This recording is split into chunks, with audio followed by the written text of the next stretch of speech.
You're watching the Wednesday morning edition of This Morning on ITV. And this morning we have two veterinary doctors who are live with us here in the studios. And of course, today is World Zoonoses Day, and they're here to sensitize us about what it's all about. I've got with me Dr. Adai Emmanuel and Dr. Agbese Samson. Good morning, gentlemen. Good morning. Welcome to ITV. Thank you very much. Okay, I like your attire. Why didn't you get one for me? That won't be a bad idea. Oh, really? Yeah. All right, let me start with Dr. Adai.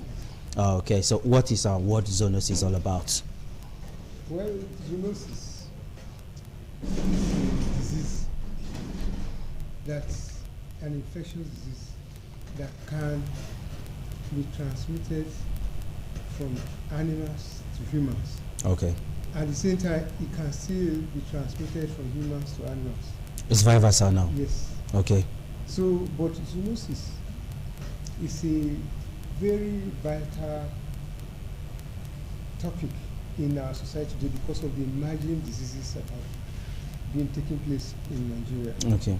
So, as a veterinarian, we are very, have a lot of roles to play because these diseases are diseases that are affecting animals and then transfer to humans. So we come into to sensitize the public, being Zoonosis Day, as it's being celebrated worldwide. Okay. So we have come and sensitize the public because there are common diseases that we see that people do not know and they are careless about.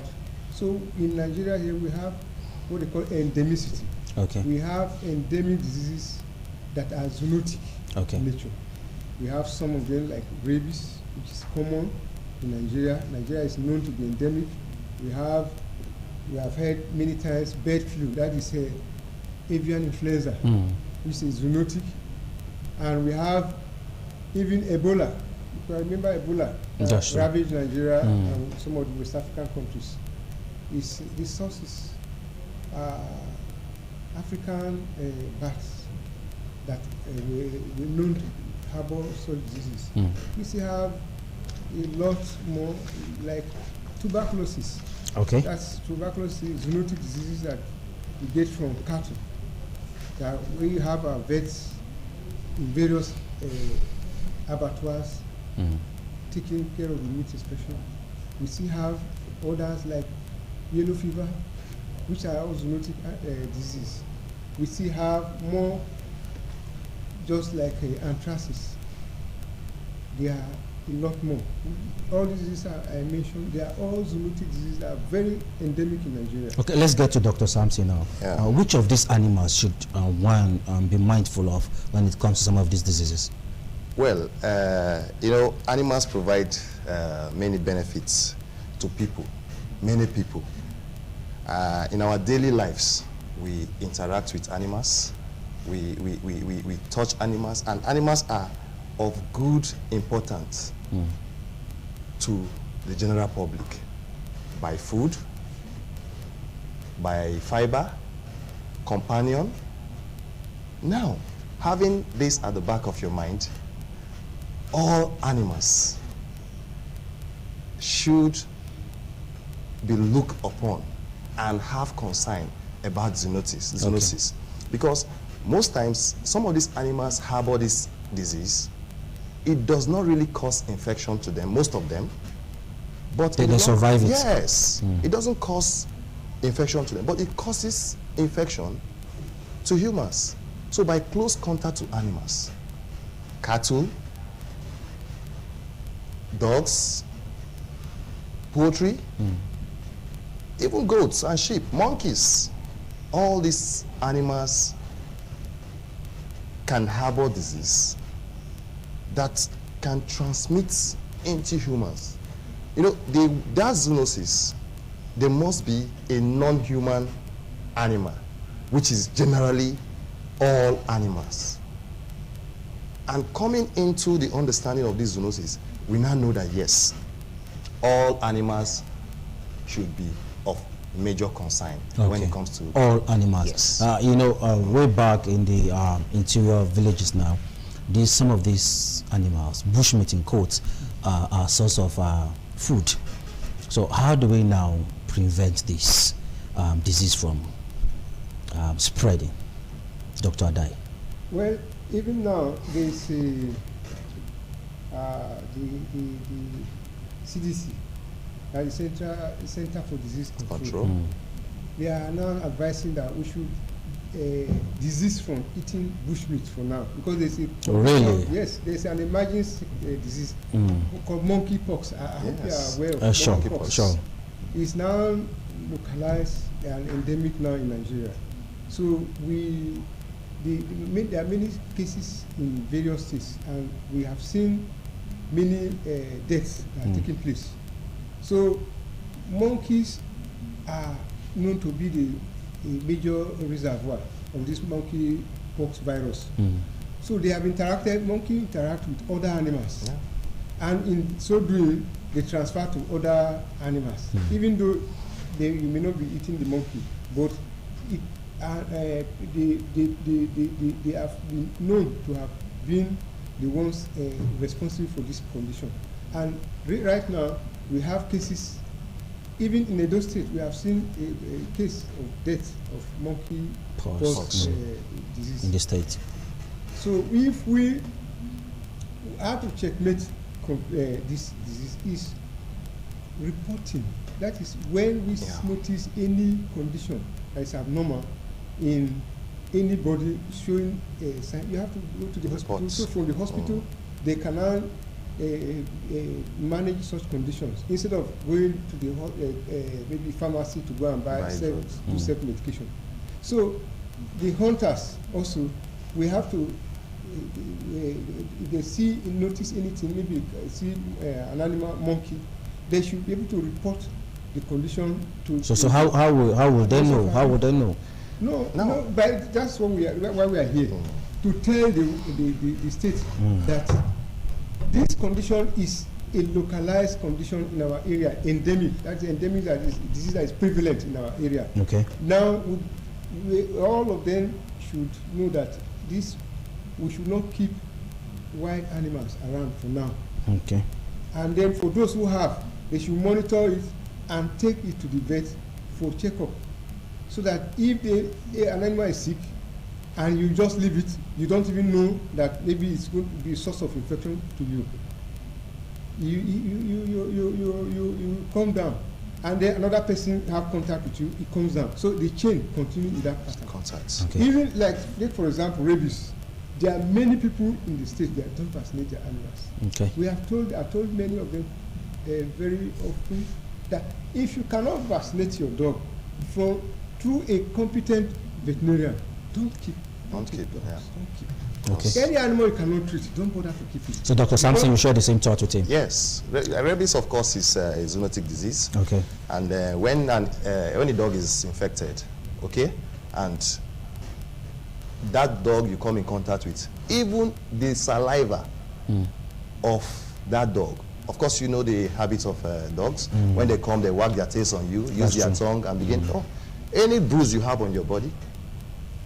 Any bruise the person have on their body now. Yes, and the saliva of that dog, infected dog, touches there. You can come down with it spreads. Yes. So are we now saying we should avoid animal totally? No. Is that what we are saying? No, not. I love pets. Yes. No, I love dogs. Dogs are companion animals. Okay. What we are trying to say is, when you keep animals, there are precautions, care you need to take as the handler of these animals. Okay. For instance, against rabies, they are preventable diseases.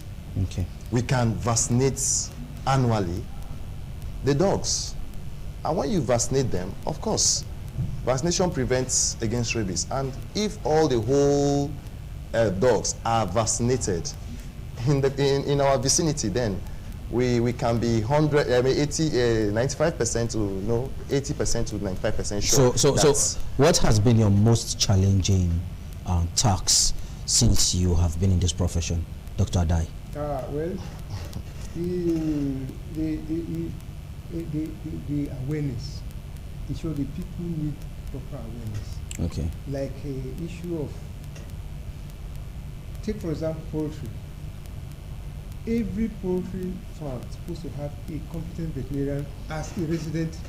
Every or poultry farm. consultancy. Yes. Even if it's a small scale, even if it's a small scale. Yes, you see, you don't need to employ, but as a source of consultancy, so that we can know, help you, they can help you to diagnose.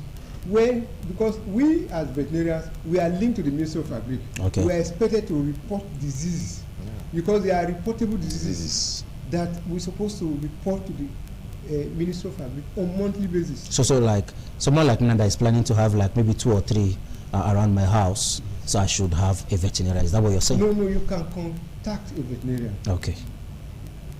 To assist you, because to help you to make sure that your animal is well taken care of. Because most of the time when you do it alone, you feel this livestock business is not a good business. Okay. Because you didn't get a proper education on how to manage it. With that management will help you to be profitable. At the same time, it will also help you to prevent disease on your livestock and even for yourself. Assuming your bird has avian flu, how will you know? I won't know. Yeah. And even if you know, if a veterinary doctor is able to diagnose it and report to the Ministry of Agriculture, they still have the means of compensating you. You are not going to lose totally. You are protected, your family is protected, the public is also protected, and at the same time you can still get your compensation. So that is why we see the veterinarian stands a link between disease control and proper control measures in the country. Okay. See, we as a vet, we collaborate with the physicians so that we can help in controlling disease with the cooperation of the owners. Okay. So that is just like a triangle: the medics, the veterinarian, and the farm owners or the pet owners. Okay. So we all work as a team, just like rabies. When if a dog is suspected to have rabies today now, and they bring the case, maybe it bites. The next thing, if I take history of what happened. If I suspect that it's rabies, we quarantine the animal. Yes. Okay. And then send the person to the medical to the hospital for treatment. For further quarantine. Awaiting the result. If the dog dies, we can cut the head off and send it to a competent lab at the veterinary research in VOM in Plateau State. So if the result comes so positive, I now have to write back to the physician to tell them this is to arrest that patient. Yes. So that not to arrest, that they have to quarantine the patient. They have to really and treat properly, at least to have the person. All right. Let me quickly come to let me add to it. Okay. In other words, from the whole he has said now, simply means animal health is for human health. Okay. Exactly. That's just it. Okay, animal health is for human health. I wanted to even ask, why did you now choose to be a vet doctor where you have human beings to take care of? Why? Let me throw that to Dr. Sampson as we're wrapping up now. We're wrapping up. Yeah, well, from my own side of view, I didn't choose to when I was growing up, I didn't choose to be a veterinary doctor. To treat animals. Yeah, so per se.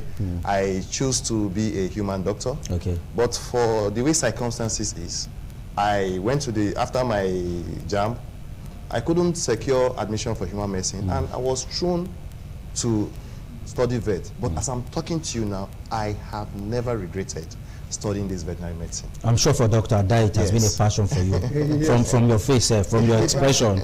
In fact, I was offered pharmacy for my own time. But when I looked at it, I said, no. So how do I know now? I have to change back to veterinary because in where I studied, ABU, I had one of the best facilities in the country. So when I looked at my friends, I said, no, this profession, the way they presented it, I have to go and be this veterinarian. All right, thank you so much. Thank you, Dr. Adai and Dr. Sampson, for coming by. Okay, we'll take a short pause now and TMI continues. Don't go nowhere.